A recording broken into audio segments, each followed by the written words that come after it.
Title দেখেই তুমি বুঝে গেছো যে আমি এটাতে কি বলতে চাইছি। এমবিবিএস করার পর কি তুমি ট্র্যাপ ফিল করছো, এটাতে আমরা ডিসকাশন করব।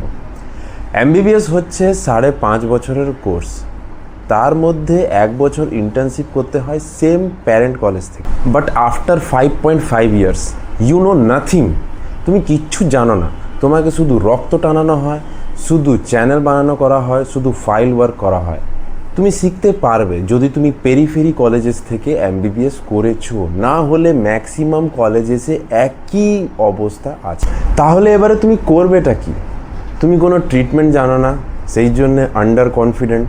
তুমি বাইরে ক্লিনিক খুলতে পারবে না, কেন কি কোনো ট্রিটমেন্ট জানা নেই।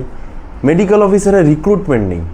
তাহলে এবারে অপশান কি? তাহলে একমাত্র অপশান যেটা তোমার কাছে বাঁচছে সেটা হচ্ছে নিট পিজি আর আইনআইসেট এক্সাম। এই জন্যে প্রথম থেকে ডিউরিং ইন্টার্নশিপ আর এখন তো ফার্স্ট ইয়ার থেকেই ট্রেন্ড চলছে যে নিট পিজি প্রিপারেশন করো, না হলে চাকরি নেই। চাকরির এখানের আমি কথা বলছি স্টাইপেন্ডের। তুমি এখনও কিন্তু চাকরিতে ঢুকোনি, তুমি এখন পড়ছো আর গভর্নমেন্টে স্টাইপেন্ড পাচ্ছ। স্টাইপেন্ড মানে হচ্ছে তোমাকে পড়ার জন্যে গভর্নমেন্ট একটা টাকা দেয়, তার উপরে না টিএ ডিএ কিচ্ছু পাবে না।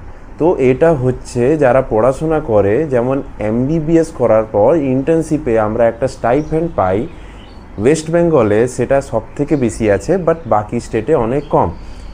সেমনি পিজিসিপেও তুমি একটা স্টাইপেন্ড পাবে, তুমি এখনও চাকরিতে ঢুকোনি। এসআরসিপেও তুমি একটা স্টাইপেন্ড পাবে, তুমি এখনও চাকরিতে ঢুকোনি।